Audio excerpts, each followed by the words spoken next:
नमस्कार दोस्तों, स्वागत है आपका हमारे चैनल पर जहां आज हम बात करेंगे कुछ करंट अफेयर के बारे में। तो अगर आप भी हर दिन की ताज़ा खबरें जानना चाहते हैं तो इस वीडियो को अंत तक ज़रूर देखिए। तो चलिए बिना किसी देरी के शुरुआत करते हैं। तो हमारा पहला जो करंट अफेयर है वो आज का कि दुनिया भर में विश्व निमोनिया दिवस कब मनाया जाता है? तो ये निमोनिया दिवस मनाया जाता है 12 नवंबर को। विश्व निमोनिया दिवस हर वर्ष 12 नवंबर को मनाया जाता है। ये क्यों मनाया जाता है? यह एक घातक श्वसन संक्रमण है और विशेषकर छोटे बच्चों और बुजुर्गों के लिए गंभीर खतरा होता है। 2009 में स्टॉप निमोनिया इनिशिएटिव द्वारा शुरू किया गया यह दिवस इस बीमारी की रोकथाम, निदान और उपचार में सुधार के लिए जागरूकता फैलाने के उद्देश्य से मनाया जाता है ताकि निमोनिया से होने वाली मौतों को कम किया जा सके। सेकंड जो हमारा है करंट अफेयर, राष्ट्रपति द्रौपदी मुर्मू कब से दादर और नागर हवेली तथा दमन और दीव की 3 दिवसीय यात्रा पर रहेगी? तो इसका आंसर है 12 नवंबर। जैसा कि आप लोग सबको जानते हैं कि भारत की राष्ट्रपति का यह दौरा केंद्र शासित प्रदेशों के साथ संबंधों को मजबूत करने और स्थानीय समुदायों के साथ संवाद बढ़ाने का एक प्रयास है। इस दौरे के दौरान राष्ट्रपति स्थानीय अधिकारियों से मिलती है, सार्वजनिक आयोजनों में भाग लेती है और विकास योजनाओं पर चर्चा करती है, जो संघीय और क्षेत्रीय सरकारों के बीच संबंधों को सुदृढ़ करता है।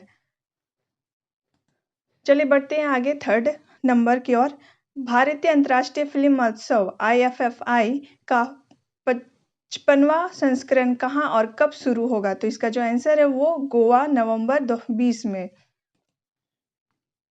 भारतीय अंतर्राष्ट्रीय फिल्म महोत्सव भारत के सूचना और प्रसारण मंत्रालय द्वारा आयोजित एक वार्षिक फिल्म महोत्सव है जिसमें राष्ट्रीय और अंतर्राष्ट्रीय सिनेमा को प्रदर्शित किया जाता है।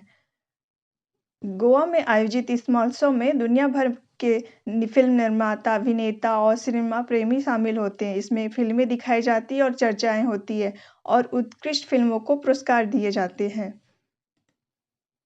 नेक्स्ट है मॉरिशस में संसदीय चुनाव में किसने जीत हासिल की और वे नए प्रधानमंत्री बनेंगे? तो इसका जो आंसर है वह है डॉक्टर नवीन रामगोपालम। डॉक्टर नवीन रामगुलाम मॉरिशस के प्रधानमंत्री हैं। जो मॉरिशस में लेबर पार्टी के नेता डॉक्टर नवीन रामगुलाम ने संसदीय चुनाव में जीत हासिल की और वे मॉरिशस के नए प्रधानमंत्री बनेंगे। लंबे राजनीतिक अनुभव के साथ उनकी जीत मॉरिशस के भविष्य के सामाजिक आर्थिक विकास में उनकी भूमिका को महत्वपूर्ण बनाती है और उनके द्वारा प्रस्तावित नीतियों पर जनता को भरोसा दर्शाती है। आगे बढ़ते हैं। जापान में किसे पूर्ण प्रधानमंत्री निर्वाचित किया गया? तो जापान में किसे पूर्ण प्रधानमंत्री निर्वाचित किया गया? इसका आंसर है Shigeru Ishiba. Shigeru Ishiba Japan के प्रधानमंत्री पूर्ण निर्वाचित हुए। जापान में लिबरल डेमोक्रेटिक पार्टी के नेता शिगेरू इशिबा को पूर्ण प्रधानमंत्री चुना गया, जो जापान की नीतियों में निरंतरता को सुनिश्चित करता है। इशिबा के पूर्ण चयन से जापान की आर्थिक स्थिरता, तकनीकी उन्नति और अंतर्राष्ट्रीय संबंधों, विशेषकर एशिया प्रशांत क्षेत्र को और मजबूत करेगी।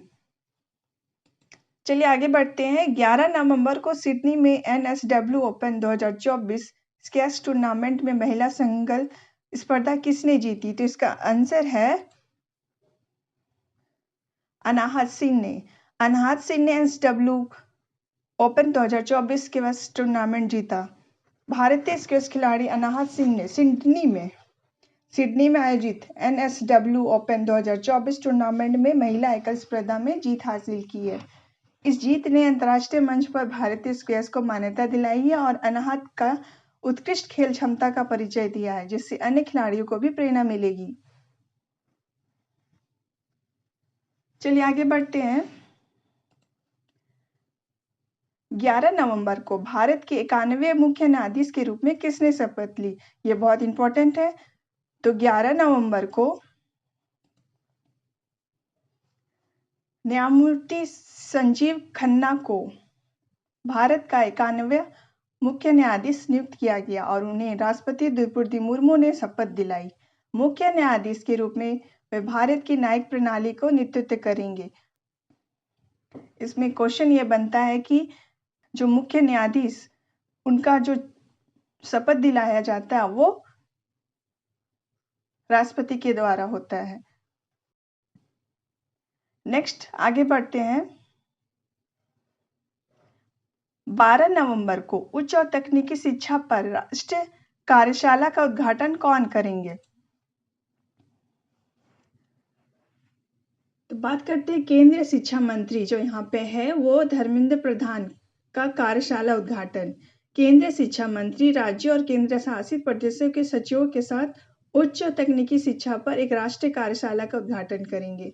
कार्यशाला का उद्देश्य उच्च शिक्षा के मानकों को सुधारना, तकनीकी शिक्षा की चुनौतियों का सामना करना और राज्यों के साथ सहयोग बढ़ाना है। आगे बढ़ते हैं। हाल में रक्षा अंतरिक्ष एजेंसी डीएसए का पहला अंतरिक्ष अभ्यास 2024 कहाँ शुरू हुआ? तो भारत की रक्षा अंतरिक्ष एजेंसी ने नई दिल्ली में अपना पहला अंतरिक्ष अभ्यास शुरू किया, जिसका उद्देश्य अंतरिक्ष आधारित परिसंपत्ति और सेवाओं की समझ को बढ़ाना। यह 3 दिवसीय अभ्यास भारत की अंतरिक्ष प्रौद्योगिकी और सामरिक निगरानी में वृद्धि करेगा और देश की रक्षा क्षमता को भी मजबूत बनाएगा। नेक्स्ट, हाल ही में भारतीय संविधान की मूल हस्तलिखित पांडुलिपि की प्रतिष्ठित अनुकृति कहाँ प्रदर्शित की गई? तो राष्ट्रीय पुस्तक न्यास एनबीटी ने शारजाह अंतर्राष्ट्रीय पुस्तक मेले में भारतीय संविधान की मूल हस्तलिखित पांडुलिपि की प्रतिष्ठित अनुकृति प्रदर्शित की है। यह प्रदर्शनी भारत के संविधान और उसके ऐतिहासिक महत्व का सम्मान करती है, जो वैश्विक दर्शकों के बीच संवैधानिक मूल्यों और लोकतंत्र की समझ को भी बढ़ावा देता है।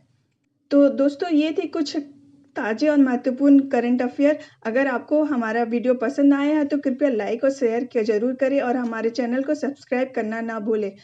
अगर आप चाहें तो नीचे कमेंट में अपनी राय भी दे सकते हैं। मिलते हैं अगली वीडियो में, तब तक के लिए शुभकामनाएं।